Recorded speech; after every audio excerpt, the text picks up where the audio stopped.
ইব্রাহিম আলাইসাল্লামের আলোচনায় কেন গিয়েছি, যে যিনি আসলে আমাদের তো উদ্দেশ্য হলো সিরাতুন নবী, নবী মুহাম্মদুর রাসূলুল্লাহ সাল্লাল্লাহু আলাইহি ওয়াসাল্লামের জিন্দেগি সিরাতে পাকে আলোচনা করা। এক নম্বর হচ্ছে যে তিনি তো ওনার পূর্বপুরুষ, রাসূলুল্লাহ সাল্লাল্লাহু আলাইহি ওয়াসাল্লামের বংশ ওনার থেকেই এসেছে। এবং তিনি এক পর্যায়ে বলেছেন রাসূলুল্লাহ সাল্লাল্লাহু আলাইহি ওয়াসাল্লাম, আমি হচ্ছি দাওয়াত আবি ইব্রাহিম। ইব্রাহিম আলাইহিস সালাম যে দোয়া করেছিলেন আল্লাহ তাআলার কাছে যে আল্লাহ এদের মধ্যে এমন নবী পাঠান যে তাদেরকে আল্লাহর কোরআন তেলাওয়াত করে শোনাবে, যে তাদেরকে পবিত্রতার দিকে নিয়ে আসবে, তাওহীদের দিকে নিয়ে আসবে, শিরক থেকে মুক্ত করে। এই দোয়ার ফল হচ্ছে আমি। এছাড়া ইব্রাহিম আলাইহিস সালামকে আল্লাহ তাআলা একটা উম্মত বলেছেন, ইন্না ইব্রাহিমা কানা উম্মাতান কানিতান লিল্লাহি হানিফা। তিনি নিজেই একটা উম্মত, মানে একটা জাতির মতো। এই উম্মতের অর্থ অবশ্য এখানে তাফসীর কারকগণ বলেছেন আল ইমামুল্লাযী ইউআল্লিমুন নাস আল খায়র, যিনি মানুষকে কল্যাণের দিকে নিয়ে এসেছেন, সেই ইমাম হিসাবে ওনাকে উম্মাহ শব্দ ব্যবহার করা হয়েছে। এরপরে আমরা ওখানে যে শিক্ষাগুলো পাই, এক নম্বর শিক্ষা হলো ইরাক থেকে যখন তিনি আসলেন, মানুষ যদি দ্বীনের পথে মজবুত হয়ে টিকে থাকে তাহলে আল্লাহ তাআলা তাকে সাহায্য করেন। তার প্রমাণ তিনি আগুনে ফেলে দেওয়া হলো, কিন্তু আল্লাহ তাআলা ওনাকে রক্ষা করলেন। দুই নম্বর, দ্বীনি কাজ যাদের মিশন, তারা দ্বীনি কাজকে থামায় না। যেখানে সুবিধা হয় নাই, প্রয়োজন বোধে হিজরত করতে হবে। এই জন্য রাসূলুল্লাহ সাল্লাল্লাহু আলাইহি ওয়াসাল্লাম নিজেও হিজরত করেছেন সাহাবীদেরকে নিয়ে মক্কা থেকে মদিনায়। আর ইব্রাহিম আলাইহিস সালাম হিজরত করেন ইরাক থেকে শাম, সিরিয়া হয়ে ফিলিস্তিন। এখনও তো হিজরত করতে হয়। আমাদের বাড়ির পাশে রোহিঙ্গাদেরকে শুধু ইসলামের কারণেই তাদেরকে আজকে হিজরত করতে হয়েছে। কি করুণভাবে তাদের উপরে নির্যাতন নেমে এসেছে। তো দিনকে টিকিয়ে রাখার জন্য এরকম পরিস্থিতি কোনো দেশে যখন আসে, তখন তাদের প্রতি হিজরত করা কিন্তু ফরজ হয়ে যায়।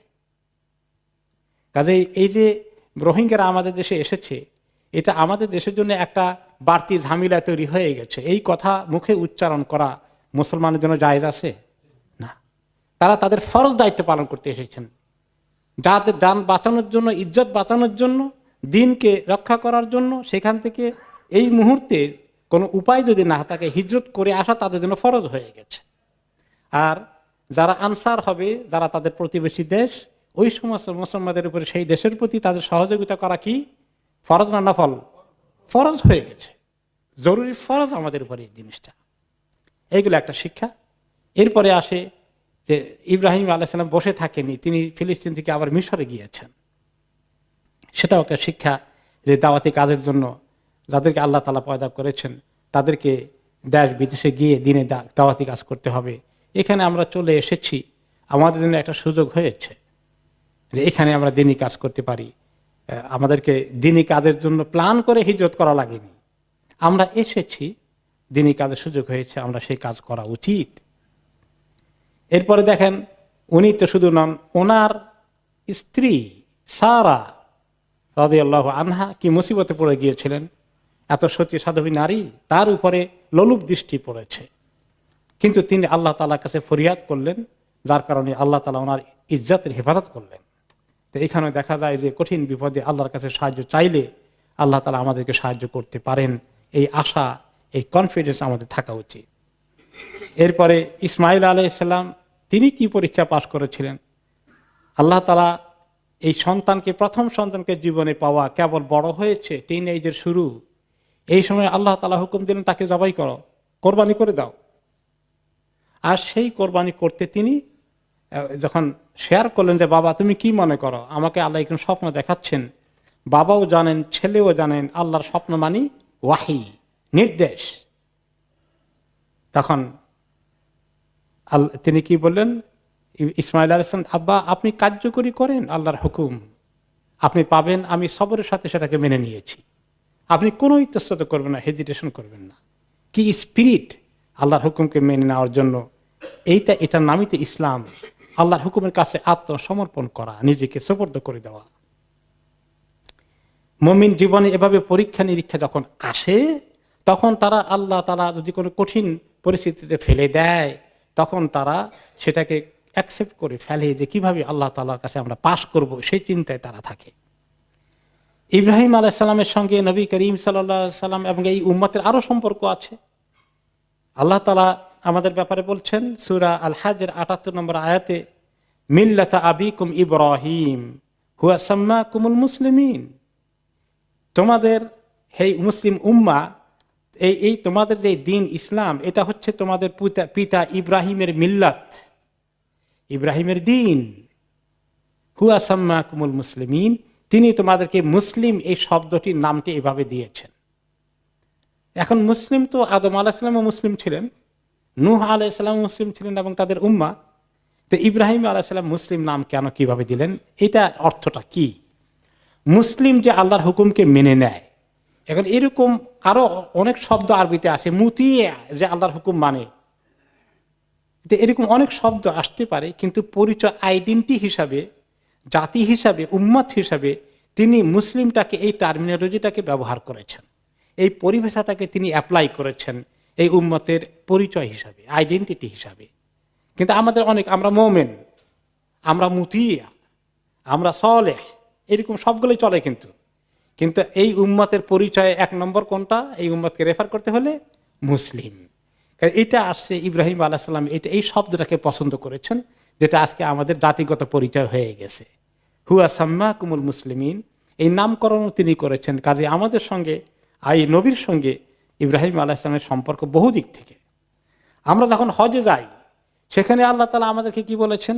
ওয়াত্তাখিযু মিন মাকামি ইব্রাহিমা মুসাল্লা। তোমরা ইব্রাহিম আলাইহিস সালাম যেখানে দাঁড়িয়ে, যে পাথরের উপরে দাঁড়িয়ে কাবা ঘরের দেওয়াল নির্মাণ করতেন, সেটা সেই জায়গাটা যেখানে রাখা হয়েছে, এই এরিয়াটাকে বলা হয় মাকামি ইব্রাহিম, ইব্রাহিমের জায়গা, ইব্রাহিমের কিয়াম করার জায়গা, ইব্রাহিমের দাঁড়ানোর জায়গা।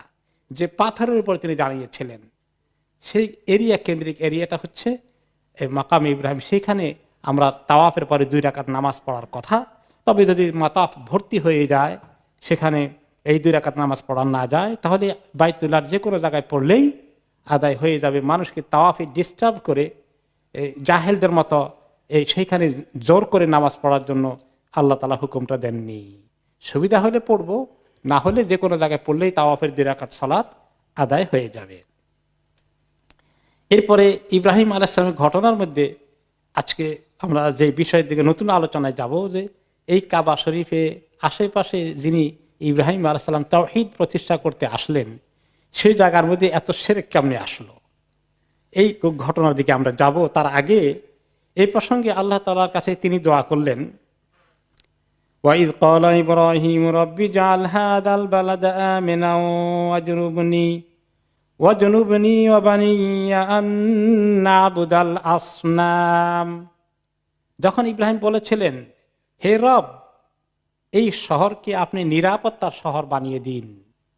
নিরাপত্তা, এখানে খুন খারাপি, যুদ্ধ বিগ্রহ কিছুই হতে পারবে না।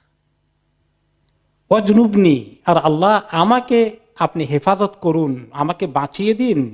ওয়া বানিয়া, এবং আমার সন্তান সন্ততিদেরকে বাঁচিয়ে দিন। আন না'বুদাল আসনাম, আমরা যেন কেউ মূর্তি পূজার দিকে না যাই। রব্বি ইন্নাহুন্না আযলালনা কাসীরাম মিনান নাস। আল্লাহ, এই মূর্তিগুলো অনেক মানুষকে গোমরাহ করেছে। মূর্তির মানুষের কাছে কাছে গিয়ে গোমরাহ করার কোনো শক্তি আছে নাকি? অর্থাৎ মূর্তির উসিলায় মানুষ প্রচুর এই গুনার মধ্যে গোমরাহিতে চলে গিয়েছে।